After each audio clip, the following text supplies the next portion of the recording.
मगर मेरे नबी ने साहबा के दरमियान बयान फरमाया, मेरे जानिसारो चाहने वालों, परेशान मत हो, लड़कियों को बुरा मत समझो।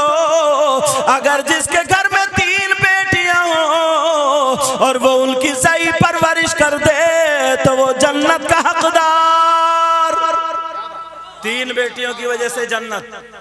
अब फिर एक सहाबी खड़े हुए, आका अगर जिसकी 2 हो तो नबी ने फरमाया उनकी भी सही परवरिश कर दे तब भी जन्नत का हकदार। एक सहाबी खड़े हुए, आका अगर जिसकी 1 हो तो नबी ने फरमाया सही परवरिश कर दे तो वो भी जन्नत का हकदार।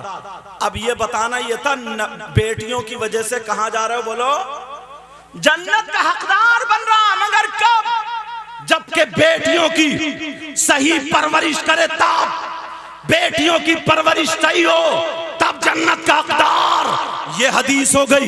मगर दूसरी हदीस सुनो, नबी फरमाते सलासा ला यदखुलूनल जन्ना अला कुल्ली वालिदै वद्दयूस वरजुलतुन निसा। नबी फरमाते हैं 3 लोग जन्नत में नहीं जा सकते। एक तो माँ बाप का नाफरमान जन्नत में नहीं जा सकता, दूसरा दयूस जन्नत में नहीं जा सकता। ये भी सुनो, अगर नबी जिसको जन्नत से रोक दे तो कोई पीर जन्नत में नहीं ले जा सकता। अगर नबी जिसको जन्नत से रोक दे कोई मुफ्ती जन्नत में नहीं ले जा सकता। अगर नबी जिसको जन्नत से रोक दे कोई मौलाना मुकर्रिर जन्नत में नहीं ले जा सकता, कोई नाजिम जन्नत में नहीं ले जा सकता, कोई शायर जन्नत में नहीं ले जा सकता। अगर नबी जिसको रोक दे तो कोई माई का लाल, मैं तो ये कहता हूँ उसकी नमाजें भी जन्नत में नहीं ले जा सकती। अगर नबी मना कर दे तो रोजे ज़कात भी जन्नत में नहीं ले जा सकते। नबी फरमाते हैं दयूस जन्नत में नहीं जा सकता।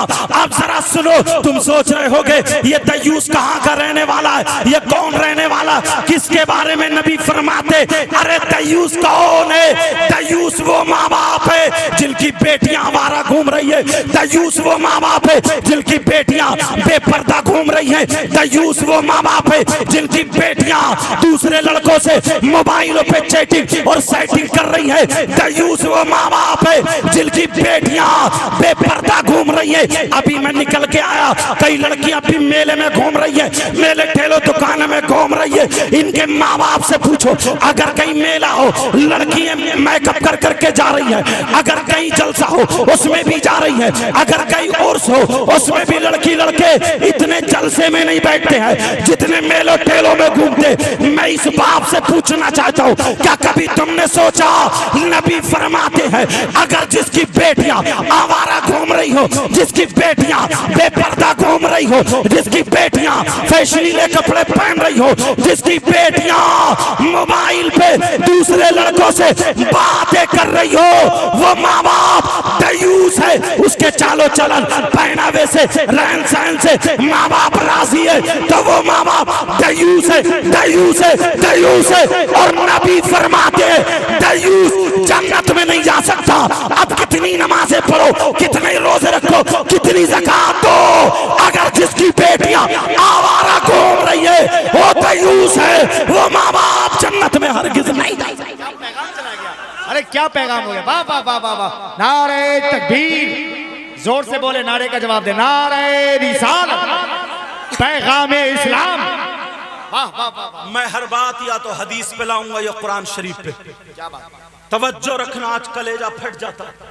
तुम्हारे यहाँ शादी हो, देख लो, अगर 50 लड़कियां हो तो एक भी ढंग के कपड़े नहीं पहने होगी। वो जिसका वो खड़ा होगा खूंटा, वो बाल किसी के आगे को, किसी के पीछे को, किसी चुटिया दुपट्टा यहाँ होगा, अपने जिस्म की नुमाइश करती हुई घूमती होंगी। इस अब्बा से पूछो आंखों पे चर्बी आ गई है क्या? इस बाप से पूछो। हजरत अभी मुहर्रम शरीफ निकले, कलेजा फटता। 10 तारीख को मालूम है क्या होता है? तुम्हारे यहाँ भी करबला होगी, है कि नहीं? उसमें मेला भी लगता होगा, मालूम है आपको? 10 तारीख में क्या हुआ था? सैयदा फातिमा के पोते पोतियां करबला में इतना जुल्म उन पर ढाया गया। इमाम हुसैन के बच्चों को शहीद किया गया। 6 महीने के बेटे अली असगर, उनको शहीद किया गया। हम इतनी नस्लों के बाद सैयद हैं। इमाम मूसा काजिम की औलाद में से ये फकीर है। इतनी नस्लों के बाद सैयद हैं। उलमा हमारे हाथ चूम रहे, तो वो तो डायरेक्ट हुसैन पाक के बेटे। इमाम हसन के बेटे हजरत कासिम, उनकी लाश पे घोड़े दौड़ा दिए गए। सैयदा जैनब के 2 बेटे ओन मोहम्मद छोटे छोटे थे, उनको टुकड़े टुकड़े कर दिया गया। करबला के मैदान में हुसैन की सगी बेटी जिनका नाम हजरत सकीना, उर्दू में अरबी में सुकैना आता है, उनके मुंह पे जालिम ने इतनी जोर से तमाचा मारा, चीख निकल गई थी, जमीन कांप गई, आसमान लरस गया। ये इन लोगों ने क्या हुआ था 10 मुहर्रम को, सैयदजादियों के हाथ बांध दिए गए, खेमों में आग लगा दी। इमाम ज़ैनुल आबिदीन हुसैन पाक के सगे बेटे 3 दिन से भूखे प्यासे, बुखार भी था, जुब्बा पकड़ के खींच के इतने कोड़े बरसा, इतने कोड़े बरसा, इतने कोड़े, जमीन और आसमान और जितने फरिश्ते वो सारे देख रहे, गवाह है सारे के सारे। 10 मुहर्रम को क्या हुआ था और तुम्हारे यहाँ 10 मुहर्रम को क्या होता?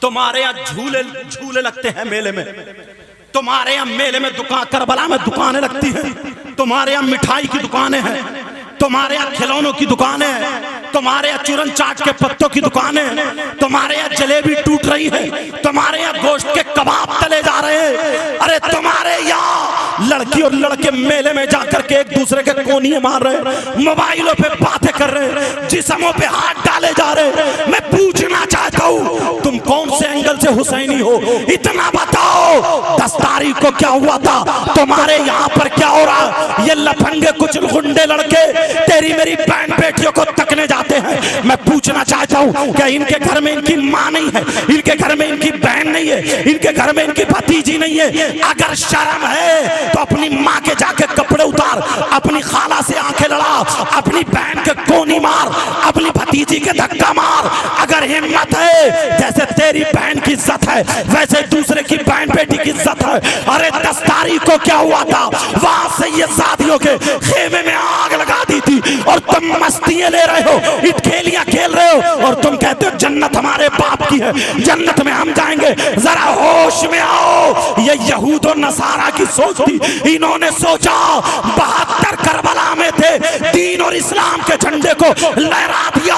अगर बच्चों को देना पड़ा उन्होंने दे दिया, अपनी जानों को देना पड़ा उन्होंने दे दिया, भूखे प्यासे रहे रह लिए, घर को लुटाना पड़ा लुटा लिया।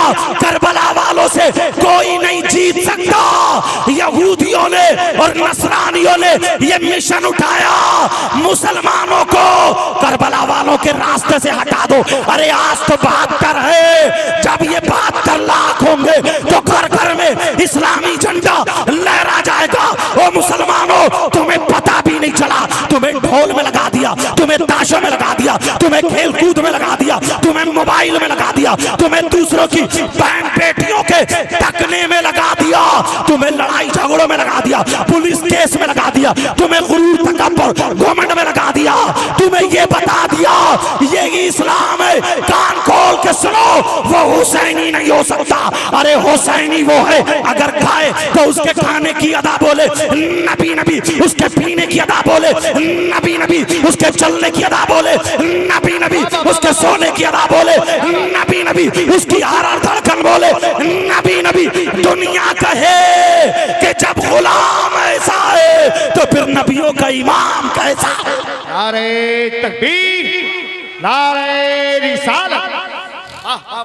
जागो जागो, बहुत खेल लिए हो तुम, बहुत कूद लिए हो तुम, बहुत नाच लिए हो तुम। इन उलमा से पूछो, अल्लाह ये बाप इतना सीधा बाप है, ये सारी कमीज बाप की, क्योंकि जवान बेटी, बगैर शादीशुदा बेटी, कुंवारी बेटी, तुझे मोबाइल देने की क्या जरूरत है? बोल, बेटी को मोबाइल क्यों दिया?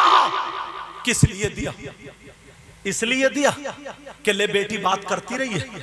किससे बात करेगी, किससे चैटिंग करेगी? 3 रोटी खाते हो, 1.5 की अकल रखो। किसी की बेटी ऐसी है जो फैक्ट्री चल रही है, जिसका कारखाना चल रहा, ट्रेनें चल रही हैं, बसें चल रही हैं, हवाई जहाज चल रहे हैं, क्या चल रहा? क्यों दिया बेटी को मोबाइल? कुछ बातें माइक पे बोलने की नहीं होती। कितनी लड़कियां गैर मुस्लिम लड़कों से टच होकर चली गई। होश की पियो ये उलमा जो बाहर निकल मद्रास चेन्नई वगैरह जाते हैं, इन लोगों को पता होगा। तुम तो घर में रह रहे हो। इन उलमा से पूछो कितनी मेहनतें करनी पड़ती, कितनी लड़कियां मुसलमान थी, धर्म चेंज, धर्म परिवर्तन, खत्म, खलास। तुम्हें क्या पता? ये बाप बेटी को मोबाइल क्यों दिया है मुझे बताओ। जिस लड़की ने, इस बस्ती का क्या नाम है हजरत? जगदीशपुर, जो लड़की कभी जगदीशपुर से निकल के बाहर नहीं गई, उसके पास बंबई का फैशन कहां से आया बोलो?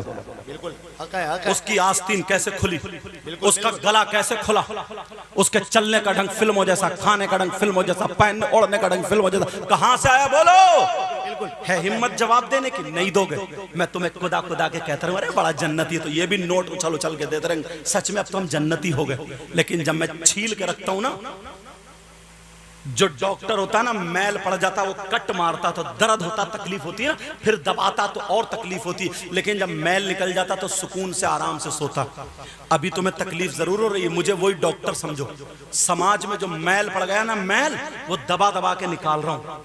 तकलीफ जरूर हो रही है, मगर कब्र में आराम से सो गए इंशाअल्लाह इंशाअल्लाह। ये बेटी को मोबाइल क्यों दिया? मुबारकबाद के लायक है कमेटी वाले, इन्होंने जो आज ये जलसा किया। मगर सुनाना तो उन लोगों को था, ये तो अच्छे अच्छे रह गए। जो ज्यादा नचकइये है ना, जैसे बैंड बाजा बज जाए, घोड़ों की तरह नाच रहे, डीजो पे नाच रहे हैं, वो नचकइये तो चले गए, मगर कोई ना कोई तो उस टाइम पे बोलता ही। लेकिन सुनो, बेटी को मोबाइल किसने दिया? ये बाप ने दिया, बाप ने। मैं पूछना चाहता हूं, ये खाने का ढंग फिल्मों जैसा, पहनने ओढ़ने का ढंग फिल्मों जैसा कहां से आया? ये इसी मोबाइल की देन है। कितनी लड़कियां आज बर्बाद हो गई, फैशनीले कपड़ों पे आ गई, लगते ही नहीं मुसलमान की बेटी है। अगर तुम्हें देना है ना, इनके हाथों से मोबाइल लेकर के दीनी किताब दे दो, इस्लामी किताब दे दो। अगर पढ़वाना है इन्हें बुखारी शरीफ पढ़वाओ, पढ़वाना है इन्हें तिरमिजी शरीफ पढ़वाओ, इब्ने दाऊद पढ़वाओ, इब्ने दाऊद शरीफ पढ़वाओ, इब्ने माजा पढ़वाओ, पढ़वाना तो मुस्लिम शरीफ पढ़वाओ। और नीचे तक अगर आ जाओ, सैयदा फातिमा की जिंदगी पढ़वाओ, हजरत मैमूना की जिंदगी पढ़वाओ, हजरत हफ्सा की जिंदगी पढ़वाओ, हजरत ज़ैनब की जिंदगी पढ़वाओ, हजरत सफिया की जिंदगी पढ़वाओ, हजरत रुकैया की जिंदगी पढ़वाओ, गौसे पाक की माँ की जिंदगी पढ़वाओ, गरीब नवाज की बेटी की जिंदगी पढ़वाओ, साबिर पाक की माँ की जिंदगी पढ़वाओ। क्या तुम्हारे यहाँ लड़कियों के मदरसे नहीं है? जरूर होंगे, लड़कियों के मदरसे जरूर होंगे।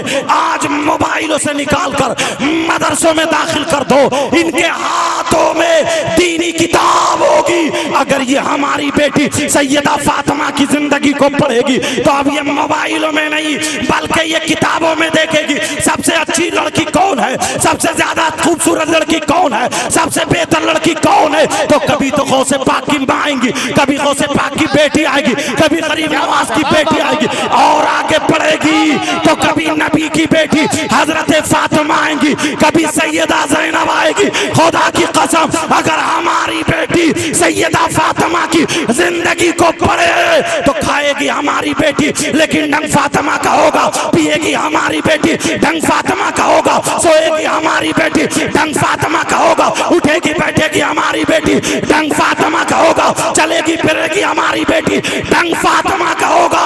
अगर ऐसी बेटी बाप के घर में हो तो बाप के लिए रहमत बनती है, और अगर जब शौहर के घर में जाए तो शौहर के लिए नेमत बनती है, और जब माँ बने तो औलाद के लिए इसके कदमों के नीचे जन्नत होती है। अरे तकबीर, नारे रिसालत, पैगाम इस्लाम, मजहब इस्लाम, हजरत अल्लामा मुफ्ती सैयद मुकीमुर रहमान साहिब किबला। लोग डॉक्टरी पढ़ के आते तो हॉस्पिटल बनाते, MBBS करके आया मुझे हॉस्पिटल बनाना, MD करके आया हॉस्पिटल में, BOMS हॉस्पिटल बनाना। लोग वकालत पढ़ के आते हैं, एडवोकेट हो गया। अब वो वैसे केसेस देखता है, जो सीख के आए, जो पढ़ के आए। ये आलिम लोग पढ़ के आते हैं। तुम्हारे यहाँ का एक बच्चा, मुझे नाम मालूम नहीं है, शायद मैंने पूछा भी था, उनका नाम मोहम्मद तुफैल तो नहीं है।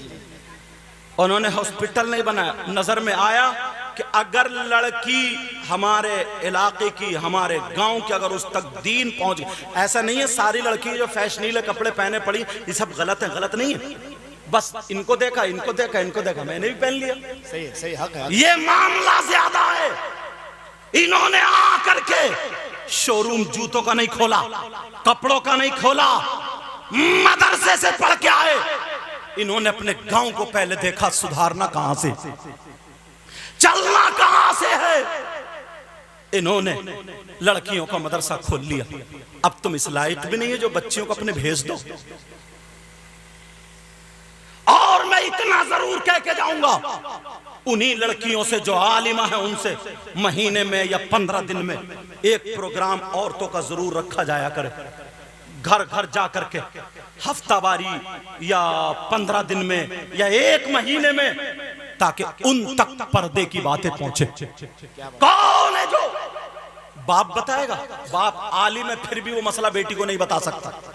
बाप मुफ्ती है फिर भी वो मसला बेटी को नहीं बता सकता जो मैं बताऊंगा। बताओ, अगर लड़की बालिग हो जाए तो अब उसे कितने दिनों, उसको जब खून आता महीने में नापाक होती है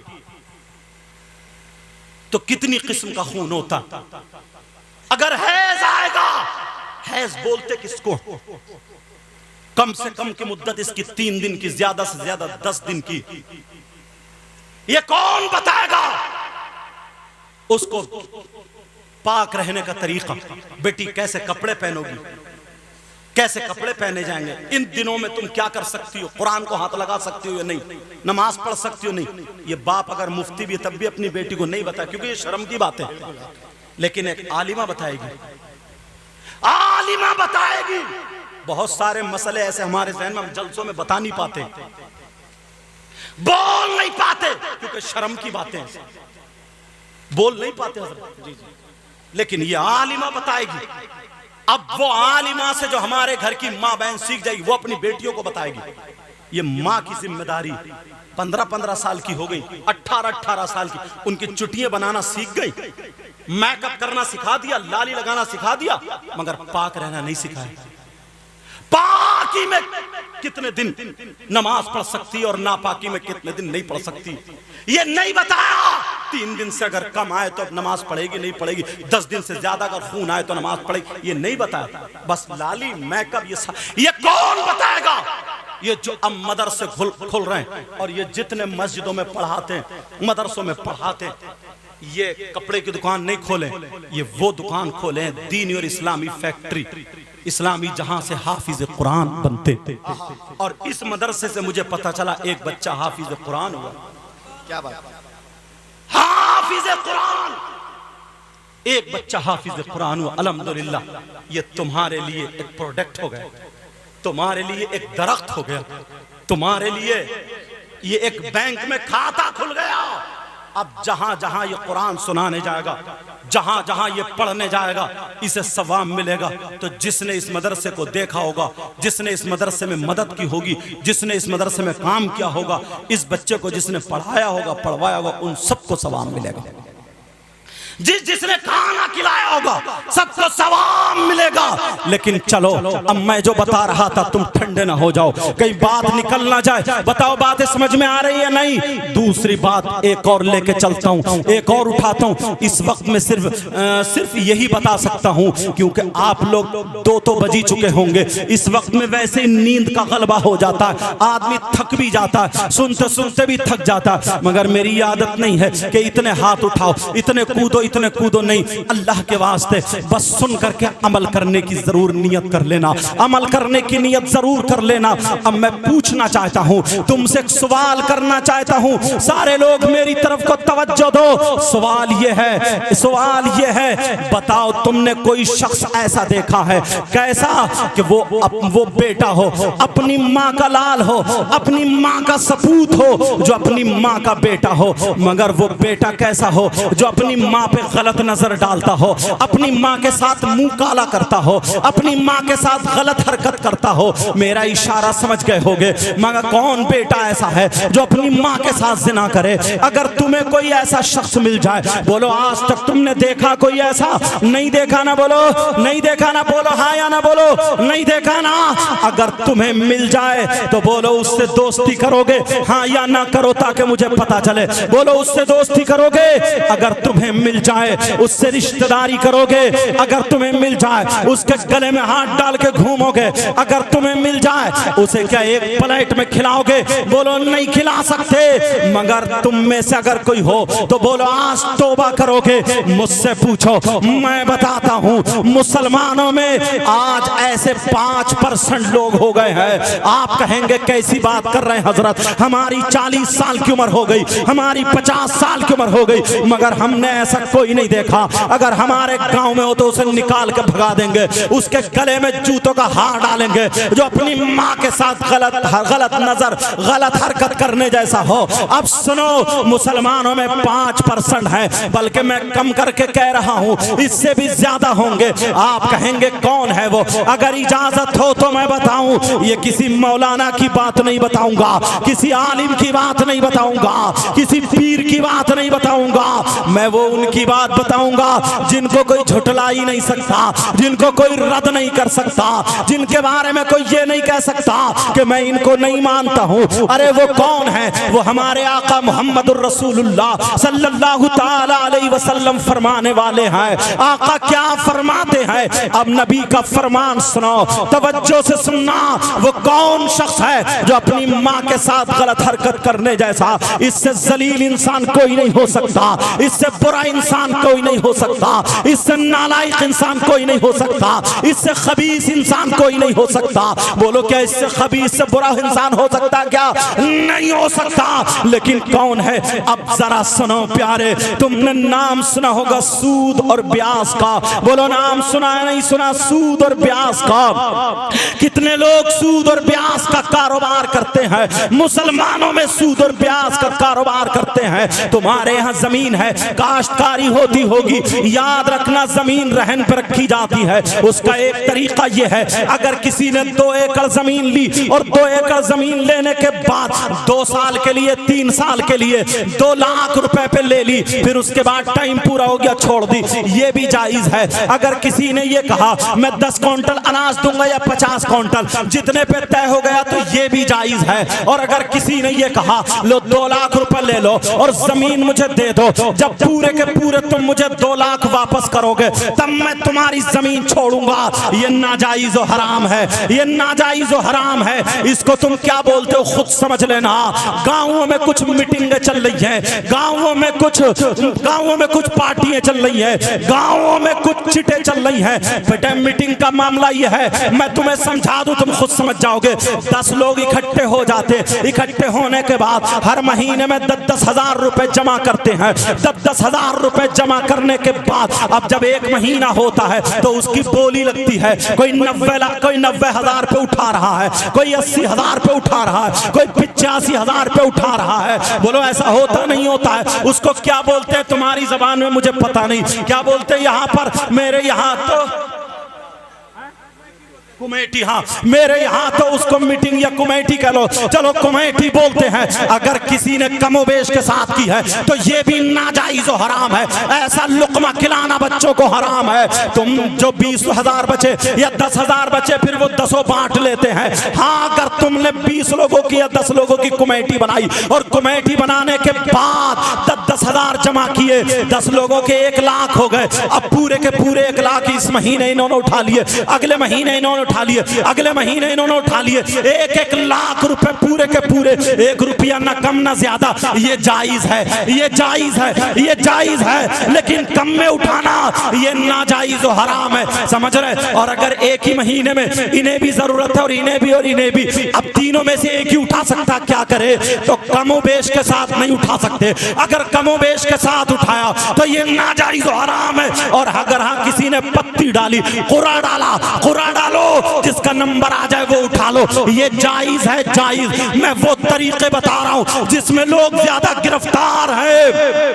अब किसी ने, किसी के पास रुपया पैसा है, उसने 10 हजार दे दिए, फसल करो, अपने धान लगाओ, गेहूं लगाओ। जब धान आ गए तो 12 हजार के गेहूं ले लिए या धान ले लिए या मकई ले ली 12 हजार की, पैसे 10 दिए थे लेकिन 12 हजार लिए, ये रुपया सूद पे देना है, ये नाजायज और हराम है। अब सूद और ब्याज का मतलब समझ गए होगे। कितने लोग खा रहे हैं, मैंने 5% बताया है, लोग ज्यादा खाते हैं। लेकिन सुनो, नबी से सहाबा ने पूछा, आका इतना बताए सूद और ब्याज का गुनाह कितना है। अब नबी फरमाते हैं उसके गुनाह के 70 टुकड़े हैं। एक हदीस में 73 का जिक्र आता है। एक इतना बड़ा हिस्सा, एक इतना बड़ा, इतना बड़ा, इतना बड़ा, इतना बड़ा, इतना बड़ा, 70 हिस्से हैं। यहां से लेकर के इस खंबे से इस खंबे तक 70 हिस्से रख दो। सबसे छोटा वाला इधर, उससे बड़ा उसकी बराबर में, उससे बड़ा, उससे बड़ा, उससे बड़ा, उससे बड़ा, उससे बड़ा, सबसे बड़ा। अब बड़े की तरफ से आओ, सबसे बड़ा, फिर उससे छोटा, उससे छोटा, उससे छोटा, सबसे छोटा। ये 70 हिस्सों में सबसे छोटा वाला हिस्सा नबी फरमाते हैं सूद और ब्याज के 70 हिस्से गुनाह है। उन 70 हिस्सों में से सबसे छोटा वाला हिस्सा उसका पाप और गुनाह ऐसा है जैसे सगे बेटे का माँ के साथ जिना करना, सगे बेटे का माँ के साथ मुंह काला। अल्लाह अल्लाह अल्लाह अल्लाह। आज के बाद कोई हराम का लुकमा खाएगा? बोलो सारे लोग हाथ उठाओ। इसलिए ये हाथ गवाह बनते हैं, उलमा इसलिए उठा ले ताकि इनके सदक़े में दुआएं कबूल हो जाएं। सारे लोग हाथ उठा करके पक्के सच्चे दिल से दुआ करो प्यारे, पक्के सच्चे दिल पिघला। अगर तुम रस्मन उठा रहे हो जैसे उठाते हो शायरों को, तो बिल्कुल मत उठाना। और अगर अल्लाह से डर के उठा रहे हो, पक्की सच्ची तौबा कर रहे हो, बोलो या अल्लाह आज से हम हराम का लुकमा नहीं खाएंगे, अपने बच्चों को चटनी से खिला लेंगे, नमक से खिला लेंगे, एक दिन भूखे रह लेंगे, मगर हराम का लुकमा, सूद और ब्याज का लुकमा हरगिज नहीं। इंशाअल्लाह बोलिए इंशाअल्लाह। समझ में आ रही है बात? मैं इसलिए हाथ उठाता हूँ, अल्लाह बरकत फरमाए। प्यारो, बहुत हमारे गुनाह, बहुत गुनाह, बहुत ज्यादा गुनाह। एक मर्तबा शरीयत मुस्तफा के आईने में जाकर के देखो, तुमने ये जो तौबा की है ना, और मेरी बहनें पर्दे की आड़ में, ऐसा नहीं है कि सारी लड़कियां गलत हैं, बाज बाज ऐसी है ना, उसकी तारीख सुनहरी हरफों से लिखने की को पसंद, जिससे नबी राजी उससे खुदा राजी। और फरमाते खैरुकुम मन तअल्लम अल-कुरान व अल्लमा। दौलत वाले हों, पैसे वाले हों, शोहरत वाले हों, लेकिन नबी की जबान ये है, फरमाते तुम में सबसे बेहतर वो है जो कुरान पढ़े और पढ़ाए, कुरान सीखे और सिखाए। ये वो मिंबर शरीफ पर उलमा जलवागर हैं। अल्लाह के रसूल सल्लल्लाहु ताला अलैहि वसल्लम इरशाद फरमाते हैं, खम्सुम मिनल इबादा क़िल्लतुत तआम वल क़ुऊदु फिल मस्जिद वन नज़रु इलल काबा वन नज़रु इलल मुसहफ वन नज़रु इलल आलिम। नबी फरमाते हैं 5 चीजें इबादत में से हैं। नंबर 1 क़िल्लतुत तआम, कम खाना इबादत। क्या बोलो? कम खाना। इंशाल्लाह जो बात कहूँगा जिम्मेदारी से, मुझे ऐसा वैसा मत समझियो कि इधर आदर की फेंक के चला जाऊं। पहले मदरसों में रहा हूं, उसके बाद आप तक पहुंचाऊं। क्या बात है, हक है। या तो हदीस पे ला करके टेकूंगा या फिर कुरान शरीफ की आयत पर। और अगर गलत बोलूंगा तो ये उलमा मुझे पकड़ लेंगे ताकि मेरी इस्लाह हो जाए। वरना पूरे हिंदुस्तान में अल्लाह ताला गुरूर, तकब्बुर, घुमंड, रिया से बचाए। डंके की चोट पे जो बात कह के जाता हूँ, बस आप सुन लो। और अगर आपका मिजाज वैसे हो कूदने फांदने वाला, तो भैया मुझे पता नहीं, समझ रहे। अल्लाह के रसूल फरमाते क़िल्लतुत तआम, कम खाना इबादत। नंबर 2 वल क़ुऊदु फिल मस्जिद, मस्जिद में बैठना इबादत। बैठते हो जाकर के मस्जिद में? 5 वक्त नहीं, 5 वक्त के अलावा में अगर जरा सा टाइम मिला तो मोबाइल चलाने लगे, जरा सा टाइम लगा तो चौराहों पे बैठ करके गुफ्तगू करने लगे, जरा सा टाइम मिला तो इधर उधर जाने लगे, भागने लगे, मगर मस्जिद में जा करके नहीं बैठता। अल्लामा ज़मख़शरी लिखते हैं नबी का फरमान, अगर कोई अल्लाह का बंदा मस्जिद में जा करके बैठ जाए, कुरान शरीफ की तिलावत ना करे, खाली बैठ जाए, कलमा ना पढ़े, खाली बैठे सुभान अल्लाह अल्हम्दुलिल्लाह अल्लाहु अकबर कुछ भी ना पढ़े, नबी फरमाते हैं खाली बैठे तो जितनी सांसें लेगा हर हर सांस पर अल्लाह ताला उसे 400 नेकियां अता फरमाएगा। कितनी नेकियां बोलो। और अपना क्या हाल है? नेकियों से तो गोदाम भरे हुए होंगे, हम लोग तो इशारे पे जन्नत पहुंच जाते हैं। उससे पहले एक कब्र, एक मंजिल और भी है जिसका नाम कब्र, वहां पे सर्विस भी होनी है, वहां पे धुलाई डेंटिंग पेंटिंग सब होनी है। मन काला ला इलाहा इल्लल्लाह, जिसने अगर कलमा पढ़ा तो वो जन्नत में तो जाएगा, मगर उससे पहले जो मैल है वो साफ किया जाएगा, पहले धुलाई होगी। नमाज एक टाइम की पढ़ता नहीं, फजर की नमाज गायब, जोहर की गायब, असर की गायब, मगरिब की गायब, इशा की गायब। जलसे में आकर के अगर एक मर्तबा मैंने कह दिया कितना बड़ा जन्नती है, जो जन्नती है हाथ उठाओ तो पूरा मजमा हाथ उठा देता है, मगर ईशा की नमाज पढ़ के नहीं आया और ज़ोहर असर की तो छोड़ो, 5 वक्त की छोड़ो, बाज तो जुमे की भी नमाज छोड़ देता है। कान खोल करके सुन लो, जब तक अल्लाह और रसूल राजी नहीं हो सकते, अल्लाह और रसूल खुश नहीं हो सकते, उस वक्त तक जन्नत का दरवाजा अगर तुम ईमान वाले हो तो खुलेगा तो, मगर कब्र में उससे पहले ठुकाई पिटाई डेंटिंग पेंटिंग और सर्विस होना बहुत लाजमी। जरा गौर करना मेरी बातों पर, थोड़ी कड़वी रहेंगी मगर मैं इधर आदर की नहीं, कुरान और हदीस के दायरे में बोल करके जाऊंगा। अगर आप थोड़ा सा काम करें, छोटी छोटी नेकी करें, अल्लाह ताला उसे कबूल कर ले तो वो बड़ी नेकी से ज्यादा काम करती है। ऑफर ढूंढते हो ना मोबाइल में, कुरान शरीफ में ढूंढा करो, हदीस में ढूंढा करो। अजी तुम्हें क्या पता कुरान शरीफ कहाँ? बाज के घर में हजरत 8-8 दिन हो जाते हैं, 8-8 दिन कुरान शरीफ के जुज़दान पे धूल चढ़ती होती है, खोल के नहीं देखता, और जल से मत फूल खुदाए जन्नत हमारे अब्बा की, जल से में आकर के नारा लगा लिया जन्नत हमारे बाप की। मेरे नबी ने सिद्दीक अकबर से कह दिया था तुम जन्नती हो, हजरत उमर से कह दिया था तुम जन्नती हो, उस्मान गनी से कह दिया था तुम जन्नती हो, मौला अली से कह दिया था तुम जन्नती हो।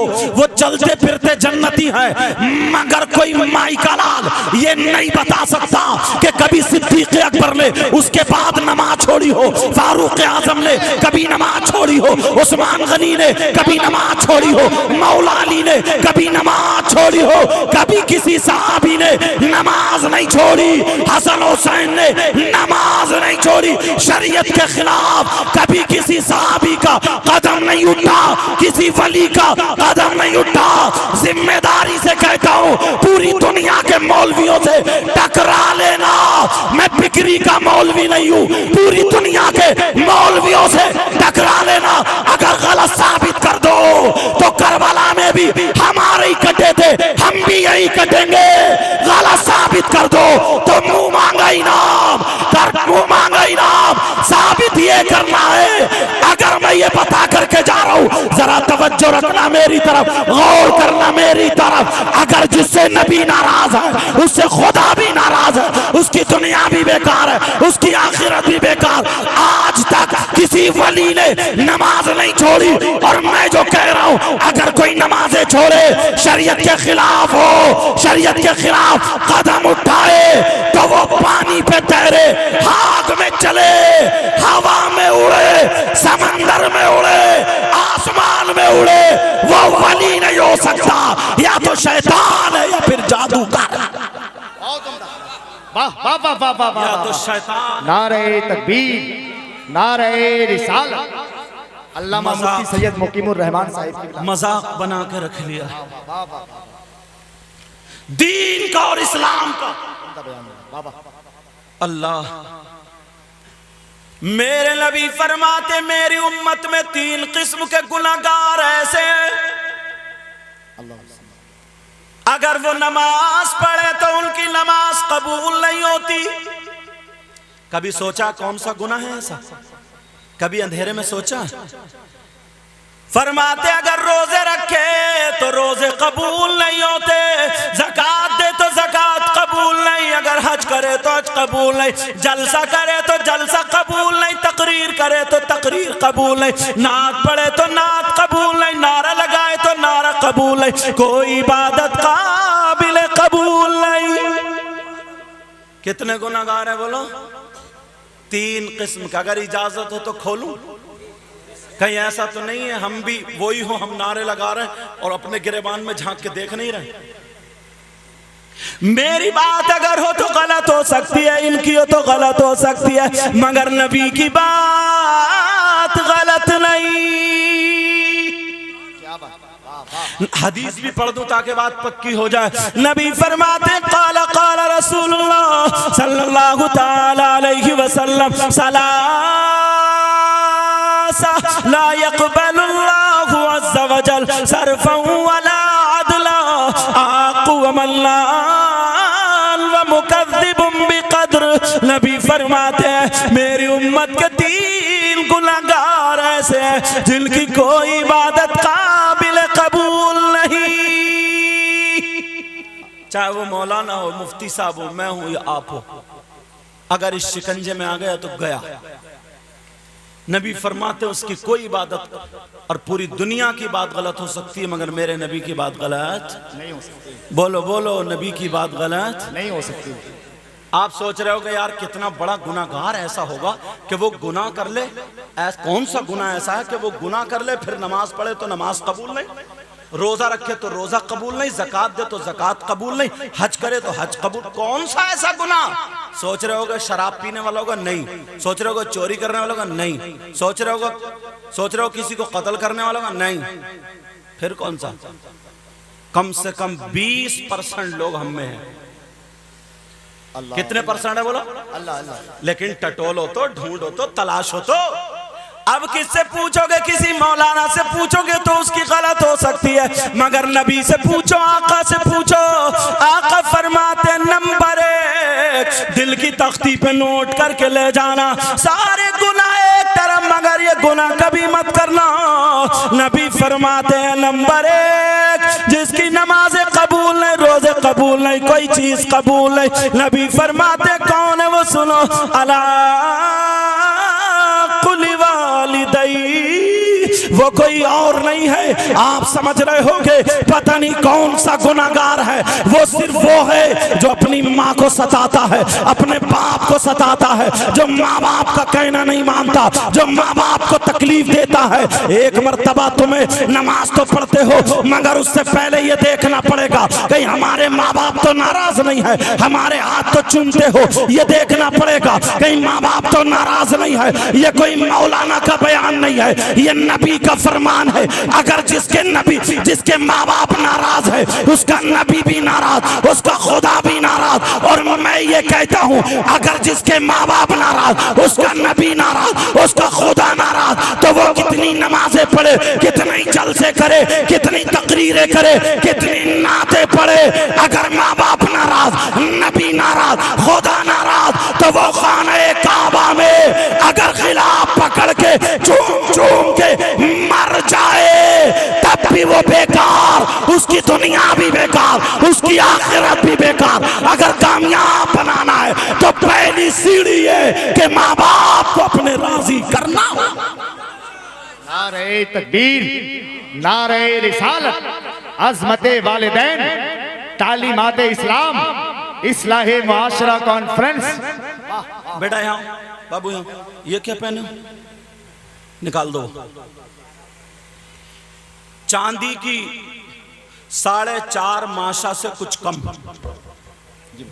चांदी, चांदी समझ रहे, चांदी की 4.5 माशा से कम एक अंगूठी मर्द के लिए एक नग वाली पहनना जायज है। मसला सुनो, तवज्जो रखो। एक अंगूठी वो भी चांदी की और 4.5 माशा से कुछ कम मर्द के लिए एक नग वाली एक अंगूठी पहनना जायज है। इसके अलावा किसी भी चीज की अंगूठी या छल्ला पहनना जायज नहीं। मसला समझ गए? और हमारे यहाँ तो पीरी ऐसे कि 10 उंगलियों में 10 अंगूठियां पहने फिर रहा। बाज का नग ही ना होता इतना मोटा मसला। लेकिन मैंने बता दिया, अमल करना ना करना वो आपकी बात। 4.5 माशा से कुछ कम एक अंगूठी चांदी की और वो भी एक नग की मर्द के लिए पहनना जायज है। इसके अलावा ना सोने की, ना गिल्टी की, ना तांबे की और ना लोहे की, ना किसी चीज की, ना छल्ला पहनना जायज है, ना अंगूठी पहनना जायज है। अब मसला ये, वो एक बच्चा आया हमारा, हमें तो ही बताना भाई, अगर हम नहीं बताएंगे तो कौन बताएगा। इसलिए ये आया तो ये काम भी हो गया यार, उसके जरिए मसला भी आपको मालूम हो गया। नबी ने फरमाया उतलुबुल इल्म मिनल महदी इलल लहद, इल्म हासिल करो माँ की गोद से गोर तक, मरने तक, कब्र तक। नबी ने फरमाया 5 चीजें इबादत में से नंबर 1 क़िल्लतुत ताम, कम खाना इबादत। नंबर 2 वल क़ुऊद फिल मस्जिद, मस्जिद में बैठना इबादत। नंबर 3 वल नज़्रु इलल काबा, काबे को देखना इबादत। नंबर 4 वल नज़्रु इलल मुसहफ, कुरान पाक को देखना इबादत। नंबर 5 वल नज़्रु इलल आलिम का दीदार करना इबादत। ये हदीस मैंने इसलिए पढ़ी थी। क्या करना बोलो? आलिम का दीदार करना। और ये मेरी बात नहीं है, नबी की बात है। नबी फरमाते हैं इबादत। तुम लोग चाहते हो बहुत सारी नेकियां कमा लें, एक ऑफर दूं तुम्हें, सुनना चाह रहे हो? काम बहुत आसान है, बहुत आसान है। 1 रुपया नहीं लगेगा। अगर कोई 1 क्विंटल सोना अल्लाह की राह में अगर खर्च करे तो कितना सवाब? बहुत ज्यादा। और अगर कोई 1000 क्विंटल अल्लाह की राह में सोना सदका करे तो और ज्यादा सवाब है। मगर 1000 नहीं, हजारों क्विंटल अल्लाह की राह में सोना सदका करने का सवाब मिल जाएगा। पहले ये सुनो, अंबिया और रसूलों के बाद सबसे अफजल वाला जात का नाम सैयदना हजरत अबू बकर सिद्दीक रज़ी अल्लाह ताला अन्हु। इनका मामला क्या था? ये जुमे के दिन मस्जिद को अजान से पहले जाते थे और मस्जिद को तैयार कर दिया करते थे। मस्जिद को झाड़ते थे, पोंछते थे, मस्जिद को साफ किया करते थे, मस्जिद की सफ़े बिछाते थे, मस्जिद को नमाजियों के लिए दुल्हन बना दिया करते थे। सारे नमाजी आकर के बैठते थे। इनका नंबर कभी पहली सफ में, कभी दूसरी, कभी तीसरी, कभी चौथी, 5वीं सफ में। इनका यही मशगला था। लेकिन एक दिन क्या हुआ, एक सहाबी ने आका की बारगाह में अर्ज किया, कहा आका जरा इतना बता दे, सोने आका जरा इतना बता दे, अबू बकर ऐसा क्यों करते हैं? मस्जिद को झाड़ते हैं, पोंछते हैं, कोई हदीस नहीं है, कुरान की आयत नहीं है, मगर ये क्यों साफ करते हैं? इसका मामला क्या है? अबू बकर सिद्दीक के ज़हन में क्या चल रहा है? तो क़यामत तक के मुसलमानों के लिए नबी ने बयान फरमा दिया, चाहे वो अब कहीं का भी हो। लेकिन तुम सुनो, नबी बयान फरमाते हैं, जुमे का दिन है, मिंबर शरीफ पर खड़े होकर के आमना के लाल बयान फरमाते हैं, अगर कोई मोमिन बंदा जुमे के दिन मस्जिद को झाड़ेगा, पोंछेगा, साफ करेगा, साफ करने के बाद एक मुट्ठी कूड़ा निकाल करके अगर ये बाहर फेंक देगा तो नबी फरमाते हैं उसे इतना सवाब मिलेगा जितना ओहद पहाड़ की बराबर सोना सदका करने का सवाब मिलता है। याद रखो, पूरी दुनिया गलत हो सकती है मगर नबी का फरमान गलत नहीं हो सकता। नारे तकबीर, नारे रिसालत, माशाल्लाह, वाह वाह वाह। कभी तुमने इन नौजवानों को बताया कि बेटा ये हमारी कौम के नौजवान हैं, इन्हें तैयार करना चाहिए कि बेटा अजान से आधा घंटा पहले जाके मस्जिद को झाड़ पोछ के साफ कर दे। पूरी दुनिया गलत हो सकती है मगर नबी का फरमान गलत नहीं हो सकता। पीर का भी फरमान गलत हो सकता, मेरा भी तुम्हारा भी, मगर आका का फरमान गलत। जा करके मस्जिद को झाड़ दे, पोंछ दे, साफ कर दे, मस्जिदों के नमाजियों के लिए मस्जिद को तैयार कर दे, मगर एक भी नहीं। हालात तो ये है, अगर कोई सदर बन गया, कोई सेक्रेटरी बन गया तो मालूम है क्या होता है। जुमे के दिन अगर जाके देखे कहीं जाला लगा तो कमर पे हाथ रख के कहता इमाम साहब क्या तुम्हें ये जाला नहीं दिख रहा? या तो मदरसे के बच्चे साफ करेंगे या मोहद्दिन साहब या इमाम साहब। तुम सदर हो गए, सेक्रेटरी हो गए, तुम्हारा मर्तबा सिद्दीक अकबर से ज्यादा हो गया क्या? उस्मान गनी से ज्यादा हो गया, मौला अली से ज्यादा हो गया, हसन हुसैन से ज्यादा हो गया, गौसे पाक से ज्यादा हो गया, गरीब नवाज से ज्यादा हो गया? अरे मर्तबा तो ऊंचा मस्जिद में झाड़ू लगाने से ही होता है।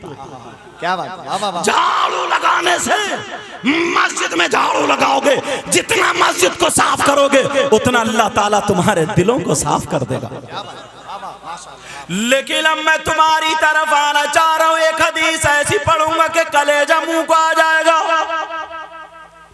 पहले यह हदीस मेरे नबी सुन लेना जरा तवज्जो से, एक एक बात पॉइंट उठाऊंगा और आप तक पहुंचने की कोशिश करूंगा। अच्छा, मेरी बोली समझ में आ रही है आपको? मैं बहुत ज्यादा तेज तो नहीं बोल रहा हूं, सबकी समझ में आ रही? अगर आ रही है तो अल्हम्दुलिल्लाह बोलो ताकि सवाब मिले। ठीक है, अल्लाह आपको सलामत रखे।